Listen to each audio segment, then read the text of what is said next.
Well, a very good evening to you. Welcome to a KTN special. Such a newsful day, starting all the way from the ICC and the reactions back here at home and every other event and news that has been on today. But we're interested to speak about that university chaos and the riots that have been on for the last 2 or so days. But first, let's just catch up with the news, ICC news, if you like, of the day. But let me introduce my guests. Thank you very much. First, let me start from my father end, Patricia Naomi, CEO, KNHCR. Did I get that right? And indeed, Wangeci, Wachira. And your third name is? Moaigi. Yes. I couldn't pronounce that. It's Moaigi. Moaigi. Yes. All right.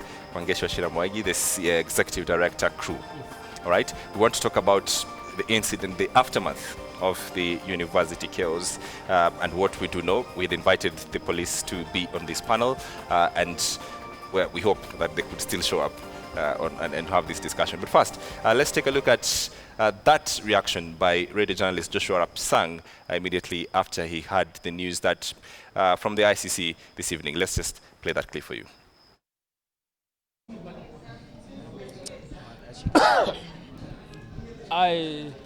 I'm just delighted that I have my freedom today. This is what I've been longing for the last 6 or 7 years.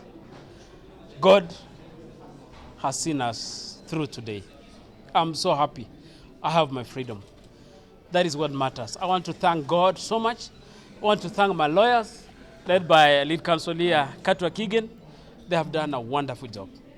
They have done all that is possible. And now we are free with Bosek here. My lawyers have been great support. I just want to say thank you, God. Thank you, Kenyans. Thank you, everyone that has been praying for us all this time. You are great. I love you, people. I love you, Kenyans. I love you. Thank you, God. I'm free. Free. Yes, I'm free. The lies are gone. I have my freedom. That is what matters. Thank you, God. Thank you, Kenya. Thank you, President Uhuru. Thank you. All this has been made possible because of Kenyans who have been praying for us. They have done what is possible to make us free. I was innocent. I'm innocent, and I will always remain innocent. I said I was an innocent journalist, and that has been proven today. Thank you, God. Thank you. Let it just be there. I'll give you. We will give you a comprehensive statement on Thursday afternoon. Well, and in fact, that reaction was occasioned by this announcement earlier in the day. Today, Trial Chamber 5A of the International Criminal Court decided by majority, with Judge Olga Herrera Carbuccia dissenting, that the case against Mr. William Samoei Ruto and Mr. Joshua Rapsang is to be terminated. The Chamber considered the request of Mr. Ruto and Mr. Sang that the Chamber find that there is no case to answer, dismiss the charges against both accused, and enter a judgment of acquittal. The Chamber also considered the opposing submissions of the prosecutor and the legal representative of the victims and received further submissions during hearings held from 12 to 15 of January 2016. On the basis of the evidence and arguments submitted to the Chamber, presiding Judge Chile Eboe Osuji and Judge Robert Fremer, as the majority, agreed that the charges are to be vacated and the accused are to be discharged. The decision has been made, and it's a decision that we must respect. Of course, there is no doubt that it will come as a disappointment to victims. But it is my hope, if not for anything else, just to ensure that the highest authority at the court has dealt with this. It is my hope that there will be an appeal by the prosecutor.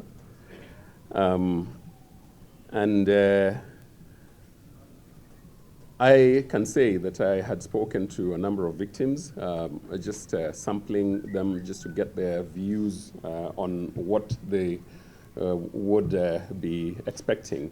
And many of them had expected that this case would proceed to the defense case.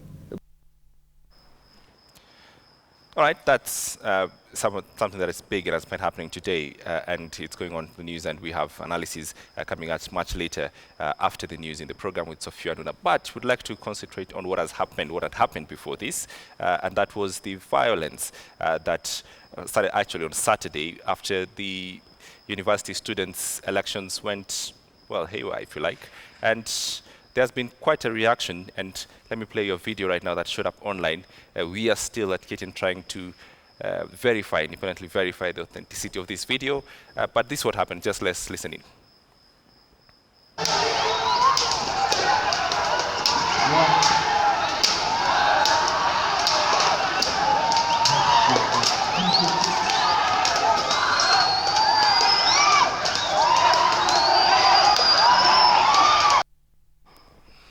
All right, and I'm joined in studio with two eminent personalities to discuss this. Wangeci, let's start with you. When you see such kind of videos and pictures coming up, authenticity, something that we can discuss much later, what comes to your mind? What concerns you? I think for me, this happening in our country at this moment is something that is really shocking, and more shocking to see police who have a very, very big responsibility to be able to protect, to be able to respect, and also in cases of violence like this, what has happened within the university, seeing the police who are expected to be keeping law and order, that then turns and becomes the perpetrators, goes ahead and even beating the student is extremely shocking for this country at this modern day. And more so, going even further to see GSU officers getting into the university campuses, throwing out students, and especially female students, for me is really, really shocking. Mm-hmm. And Patricia, for you, is this anything that you'd say from your desk, that this is anything that is in the level of normal police behavior, or do you think in ways somewhat this is just, in the extreme? It cannot be normal police behavior, because we expect the police to carry out their work in accordance with Article 244 of the Constitution that requires they will be professional and they will have regard for human rights. So quite clearly, the idea that they should really brutalize these young people in that way cannot be excused for any reason. You cannot excuse it for any reason. The one can say there is a problem when students riot, but the response of the police have a higher responsibility to maintain law and order, and in doing so, they themselves must act within the law. Mm-hmm. And from where you said, and one would wonder, because they will have these discussions, obviously, for the students to leave the university and stone cars and interrupt businesses and cause chaos in the city, it's a crime in itself, all right? And the police have a responsibility to guard, and other Kenyans and their safety and their property. Where's the line? First of all, in this particular incident, the concern is that they went into the halls of residence. Our concern is the action of police brutalizing students who are in the halls of residence. We have accounts of students being dragged out of halls of residence and then being lined on the ground and assaulted in the clip that you have seen. There is the other category that were running around and destroying property. The obligation of the police was to use reasonable force, arrest these students, and then present them before the courts so that they are charged with the relevant offenses. So in both scenarios, there is it is not acceptable, the conduct of the police that has been reported. Wangeci, you interact much closer, of course, with the cases and of those, the female students who said, they were their privacy was invaded, or they were injured and sort of things. Just bring us up to speed with what you're hearing and what you've been able to deal with, specifically in this particular case of the chaos from this week. This morning I had an opportunity to meet with female students from the University of Nairobi. Most of them from either Hall 5, and from the stories that I heard from these young women leaders are very, very horrifying, because the GSU officers, instead of protecting them, they got into the hostels, and from the hostels they were dragging them out. And we have cases of students. We have a student who actually jumped from second floor to the ground. At the moment, she's still in hospital. We also have cases of, we have 2 cases of 2 ladies, and who apparently were violated by the police officer. And when I say violation, it's sexual violence, which really takes away the dignity of these students. These are students who are calm in the hall. And when the GSU that is expected to come and protect them then turn and become the violators at this case, is totally unacceptable, because they would have conducted their business on the street where the kills were going on. But to the extent that they're getting into the hostel, this is their home. They have no other home in this town. Their home is their hostel. And therefore the police would have been expected to conduct their business with the best respect, but they didn't do that. They actually dropped the ball. Yeah. All right. I'm putting the numbers on the screen for you if you want to get involved in this discussion, because we think it's important that we discuss the issues of not only what we can do, what we're allowed to do in this constitution, and as well where authorities they seem to have gone beyond the line, and we need to have the discussion in this country. Patricia, the video that we have, the contestation today, is that the police say this is a 2008 video. It does not even belong in this day and age. That is the contestation they have, and say, well, it's only one clip. Yeah, and the next thing is not even a media house has that clip. It's on social media. Should we dismiss it? We also took the precaution and have taken time to investigate. And as at now, we have 3 students who state that they were pulled out of the halls of residence, forced to lie down on their bellies outside YMCA, the road between YMCA and ADD, and flogged. So the fact is that there was flogging on that road outside YMCA and between ADD and by police officers. Whether it is the police officers on that video is something else. But what concerns me is that the police then would find comfort in saying that is not us in 2016, that is us in 2008. Both times it is unacceptable. And the police should, in fact, not associate themselves with that kind of action, whether it happened in 2008 or 2016. But the fact is that students were flogged by police officers outside YMCA. Am I getting you correctly when we say that the police actually went into the dormitories and the hostels, and not only they involved other students who were not possibly involved in the streets, and got other people who didn't want to be part of this thing, and they were in their hostels, in their comfort zone, as it were? The report that we have received, and this morning I had time spending with the students, is very, very clear that the GSU officers got into the hostels, and to be very, very specific, Hall 5. And when they got in there, this is a female hall. When they got in there, they were breaking doors. I think there are videos showing the broken doors at the university. Last night, they were very, very terrified even to sleep in the hostel, because their privacy, their protection was all gone.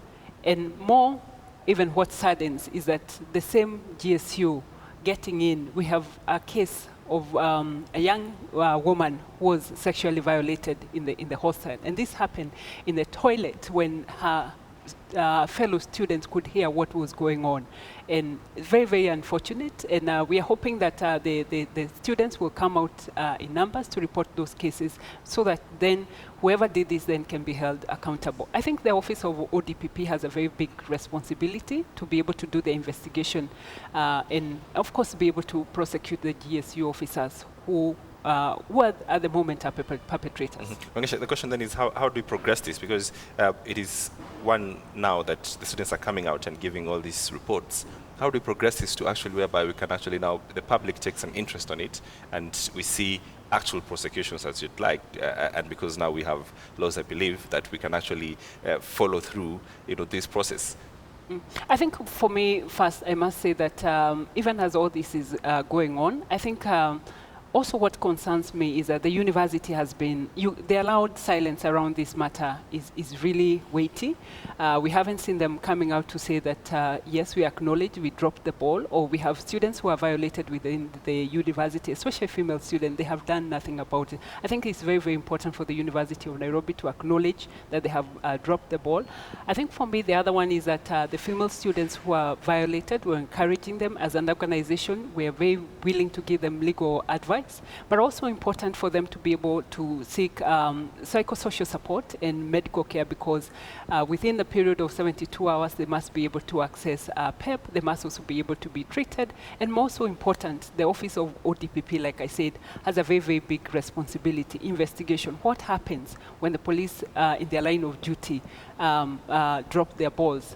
How do they come in and then be able to take the necessary investigation and also be able to take up the cases? Patricia, where's the line between picketing and rioting? When do we actually draw the line and say, this is something that is very peaceful and it's going on, and we have a genuine concern?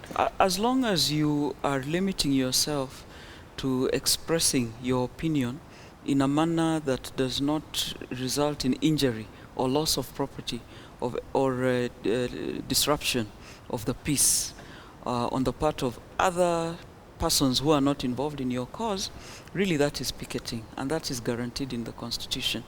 The moment you cross over and begin destruction of property, harming other people, then there is a problem. And I think there is a problem in this case. Just reflecting on this is, I think it's time as Kenyans we made the decision, is the Constitution, are our laws just a piece of paper? Or will they actually govern the way that we transact business? I am surprised that before conclusive investigations are done, there is very strong denial on the part of the police that we were not involved. I think if we were serious, there would have been some move to say we are also investigating. We're investigating this. Yes, but to just say we deny, I think is really, it's unfortunate. And we've invited the police to be part of this discussion at this event, and they say that from where they sit, there was absolutely no violence. They acted within the laws, and from where they sit, that they did not engage in any extrajudicial activities, if you like. But I have Gerald from Nyandarua, who's joining us on phone. Gerald, good evening. What's your thoughts and question about this? How are you? Good evening, Gerald. Very fine. How are you? Fine, thank you. Mimi naitwa Gerald na natoka Nyandarua. Halo? Hala. Endelea Gerald. Okay. Mimi natoka Nyandarua na nataka kukwambia hivi. Endelea. Mimi nakwambia hivi. Halo. Hello Gerald, endelea tafadhali, tunakusikiza. Okay. Sasa iko hivi. Wakati wowote wanafunzi wa University ya Nairobi wakileta fujo, iwe ni uchaguzi wao, iwe ni nini, huwa wanatuumiza sisi raia. Wanachoma magari yetu, wanapiga magari yetu, wakati mwingine mtu huwa anapeleka mtoto wake shule, anapigwa mawe. Sasa wakati mimi naona kwa TV, kama sasa ninaangalia TV ya KTN, na mimi ninaona wanafunzi walikuwa wanarushia askari mawe. ni wanafunzi wa aina gani hawa, ndugu yangu? Wacheni kuleta mambo kama kisiasa hivi, lakini angalieni, wanarushia askari mawe. Kama ingekuwa wewe ni askari na urushiwe mawe na hawa watu ambao unatakikana uwalinde, wewe how can you react? Hii kitu niliona South Africa. Wakati wa Nelson Mandela watu wanatafuta uhuru huko South Africa na nini, walikuwa wana behave vile hawa wanafunzi wana behave. Lakini sasa ninashangaa kuona dada zangu wawili wakisema ati polisi wanafaa kuwajibika. Wajibikie nini? Na kabla hawa wanafunzi hawajaanza kurusha mawe, hawa askari hawakuwa wameletwa kwa barabara. But the moment walianza hii fujo yao, ndio askari wakaletwa kwa barabara. Kwa hivyo, kwanza kuna mada mmoja huyu ako karibu na mtangazaji ambaye amesema ya kwamba ati askari waajibike. Waajibike kivipi na wao ndio wamevilishwa? Gerald, asante sana. You've made your point. Tumekupata. David, good evening. Hello, David. Good evening, David. Good evening. Yes. What's your comment or question tonight? I'm trying to mix in between Swahili and English. Sawa. Yes, it's all actually concerns about these riots that we keep on, seeing every other time. And I would actually even make a similar comment with the guy who have just called. Okay. Hello? Go ahead, Yes, David. and I'm trying to also put in a fix, with all due respect, with the two ladies that are in the panel right now. Nataka niwaulize tu, sincerely speaking, assuming residents yao iko karibu na this university, and these guys happen to throw stones in their houses, the first people that they are going to call is the policemen. Immediately, police wakiingia, you can imagine, without the rungus, without these tear gas canisters, I think these ladies will be the first people to complain to the government that the police officers just came without actually, beating up these guys so that they can just go. Sincerely speaking, kusema tu kweli, kuna problem. These guys wangekuwa wana hold the elections zao inside their premises peacefully. Police hawezi ingia kule. David? And yes, sir. Shukran. Thank you very much. You've made your point. Is it not difficult to make a case for the University of Nairobi students? Why I say it? Because if this had happened, and it's a point, if this had happened inside, the university premises and it didn't involve, anyone else, no loss of property, interrupted business, and that sort of thing, the public would have been on their side. Say the police actually invaded. Is it not difficult at this point to make a case for them that there's actual crime that they committed? I think what has happened, both the students at the university also there's a right and responsibility. Because rightfully that, as you're putting it, is that the student would have been able to conduct their protest in a way that they're able to bring their grievances, because I think there are deeper issues at the University of Nairobi around issues of the student leadership. And they have no right whatsoever to destroy people's property as they're walking, people's cars, and also to even to go to an extent of the roads being closed. But I think for me, or for us, where we have a challenge with or a concern with is the response that we get to the police. I think from the video that you've played, or the clip that you played there, you can actually see the police really being brutal to the student. Is that the response that within the confines of our rights and responsibility, is that where it is? I think for me, it doesn't. Yeah. I think for me, the concern I have is usually the hooligans are not the target of the police. The people who have been assaulted were in the halls of residence. And when there is opportunity, people can visit Hall 9, Hall 5, Hall 4, and there is evidence of doors being broken, meaning forceful entry. People have been dragged out of those halls and then assaulted. That is the issue. If right now we were discussing people being arrested on the streets, damaging property, and being presented before court, we would be lauding the police officers, because that is what we wanted to see, that anyone who is acting contrary to the law, action is taken so that they are held responsible for that act. Our concern is that the children who have their legs broken, this is what we're talking about. People have fractures, both limbs. People have broken their backs. Female students have been raped. How does anyone say this is the response to, this is riot control, this is mob control? That is the issue here. If anyone was saying that we have apprehended these students, I don't think there would be a reason to discuss such as we are discussing. My concern is that this really ties in to the conversation we've been having as to, even as we recruit police officers, what are the aptitude tests we are applying? And what we are seeing here is that they can outrun students who are fleeing from them, catch up with them, and they have the physical force to assault them. What we have been saying is test them on aptitude about how do you control crime, how do you manage a crowd, test their soft skills. None of that is being demonstrated. So that really is the bigger conversation, is that do the police officers have sufficient skills? Kenya is not the only country that has riots. Every day we see in other democracies that police are trained because they in any situation, especially this particular situation, they had the upper hand in terms of the capacity to use force. And so I do not see a situation where I would be saying that the situation warranted that kind of force. That kind of force, and especially the response we want to hear, these children who were in the hostels, the ones on the streets, we can have a conversation. They were throwing stones at them. They had to hurl tear gas at them to control them.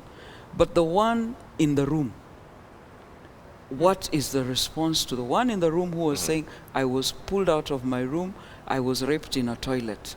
How does that contribute to riot control?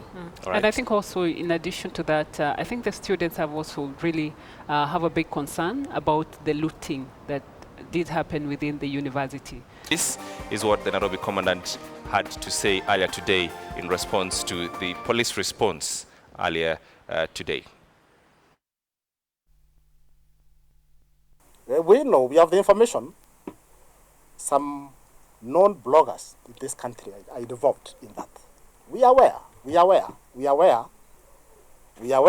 with a view to discrediting the image of my officers. Were the media the day yesterday? I don't think you have evidence. And I don't see any officer who would attempt what is in the social media in today's Kenya. In today's Kenya, what's your very quick response to that?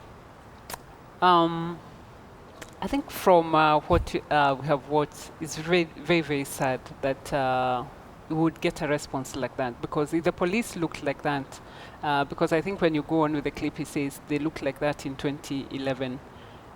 What has changed? And it's very, very sad, because from deeper investigation, we have gotten to know that this actually happened on Saturday. Yeah. So it's not something that happened in 2011.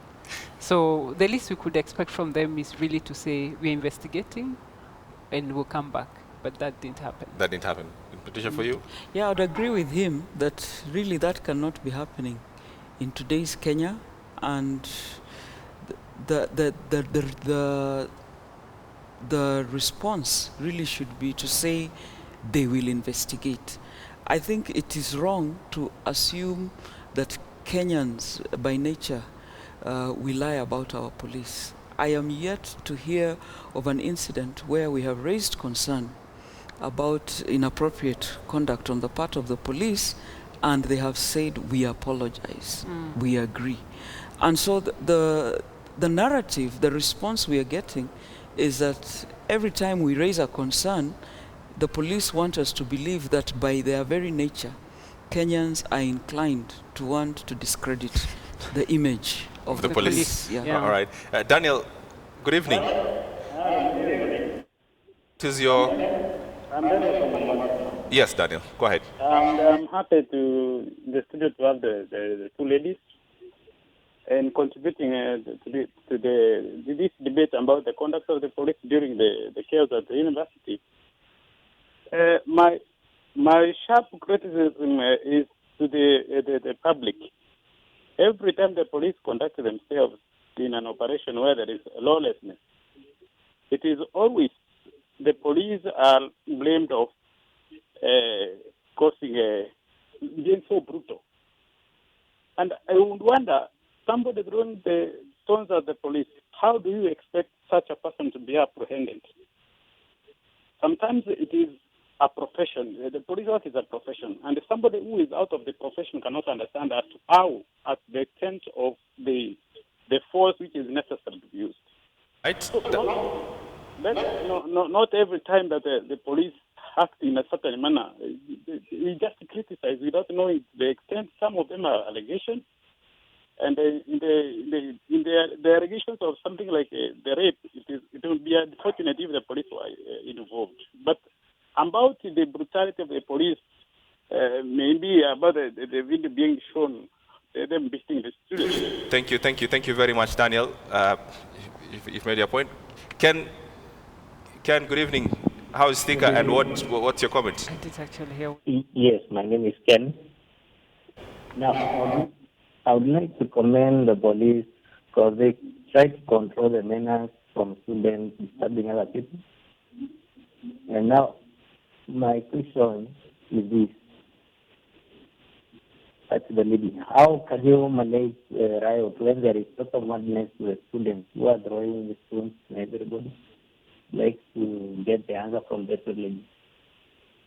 Thank you. Thank you, Ken. Do you have another caller online? All right, Thomas. Yeah. Good evening, Thomas. What's your... Evening. Go ahead, Thomas. Okay. My comment is justice. Hello? Thomas, go ahead. We can hear you. Yeah, my comment is justice. One, I tend to feel very strongly that the police. Line is very clear. We cannot get Thomas. Let's take this home. There's going to be a serious discussion, and I think the public must have the discussion on what is, required, response. What the police can do, what they cannot do. Do even Kenyans know what their rights when they are, picketing and that sort of thing? Do Kenyans know when their rights are being violated, where to go and how to go about that? I think the concern is each of the callers is not responding to the issue at hand, that these students were in their rooms. The students we are discussing, where the problem is that these students were in their room. Yes, there were some that were creating a public nuisance, but what about the students who were in their rooms, were not engaged in the riot, or had taken off and were in their rooms anyway? They were not involved in all this. They were not involved in it. Is it proper for the police to vent their anger on these students, drag them out of the hostel, and flog them? I think that's, I would be alarmed if Kenyans are suggesting that this is acceptable. So that's the issue. No one is seated here saying that it is okay for people to take to the streets, destroy property, disrupt business. That's not the conversation we are having. The conversation we are having is that is it in order for the police to go for the easy targets and then say that we were responding to the riot? I think that is the concern. And the bigger discussion is that supposing as they would have us believe they are not responsible for the assaults in the university residence, what is the extent of their responsibility? Once they were in the university compound, did these students who are in the hostel have a legitimate expectation that the police would extend the protection to them, those who are in the hostel? So this really is my agony, that we have people calling in and saying we've got to understand that the police work under immense pressure. This pressure will not be resolved for as long as they target the vulnerable ones. Let us make every effort to always go for the actual hooligan and not the one who is easy to catch, release your energy on them, and then report that we have dealt with the lawless students. That's the big thing here. Wangeci, is the police response that they did not go to inside the hostels, and if anything, that is something that the university and the student themselves, they should be able to clarify that? How does that sit with you? If you sit somewhere where you're trying to look for more open, public, where we can actually interrogate the people who are in office and the authorities that we put in power, how does that sit with you with the work that you do? I think for me, going back to the question raised around students who are calmly in their rooms. In this case, they were hoping at this point to be protected by the police, but to see them turn around, because when he is a police officer, is actually someone who is a duty bearer in this case, and the least that we're expected is to conduct themselves in a way that is very, very professional, to be able to protect the students. But when you see them breaking in the students' hostels, and especially the rooms, that is really the least that you'd expect. And I think the Kenyans also need to have another conversation, and it's a bigger conversation that must happen, because when you're expecting the police officer to protect you, but they turn around and then become the violator, what does that tell about the conduct of the police officer? And then accountability, because up to today, is just denial. Where is the accountability?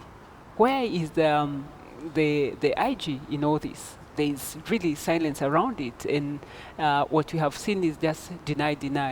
The university has also a responsibility. How do they deal with issues that are affecting the institutions? Because today's Nairobi University, we don't know next which other university, but how are they going to deal with issues of student leadership within the university? Because that's the biggest job that they have been given, to be able to ensure that the students are protected within the premises.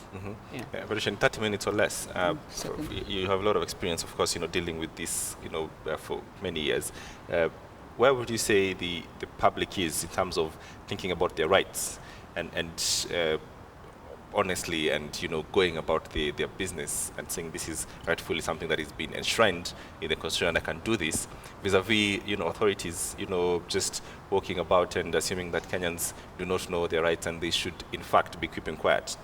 I think the concern is that for some of us, we still think that rights are a gift that are given to us at the discretion of the state. And therefore, when the state rises up and says, under these circumstances, forget about it. We are taking care of your security, and if taking care of your security means stepping on your toes in the process, accept it.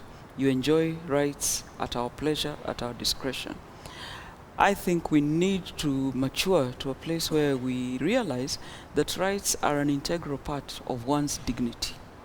And the moment that you enter into my private space, as has happened to the students at the university, and compromise my integrity, compromise my dignity, then there's a challenge. The second, I think, big issue here is we need to really comprehend that there must be a responsibility for realization of rights. So it's not enough to rock in your chair and say it is impossible. It is not enough. You must say, I take this seriously. I am going to investigate. Come back to us even after 2 days and say, I have taken time to investigate. This is why I am saying this is a clip of 2008. This is why I am saying my officers could not have done this, because I have accounted for each one of them and I have placed them at a place other than on Mamlaka Road. But otherwise, if we just think it is sufficient for you to brush people off by denying, then I think there's a really, really it's a big problem. Big problem. Wangeci, I must end. Quick 30 seconds. Will the women and the girls who were injured get any justice? I think, like I've said, we are encouraging all the women who are violated, or students who are violated during this ordeal, to come up in big numbers so that we can be able to support them. As an organization, we provide legal advice. There are also institutions that provide psychosocial support, medical care. We have the Nairobi Women's Hospital that is doing that, Kenyatta, among others. And at this point, is for them to feel very, very confident that their cases are going to be, there is going to be a lot of confidentiality around the issue, so they can be able to report. But also important is that the Office of ODPP has a very big responsibility. Yes, cases have been reported. What are they going to do?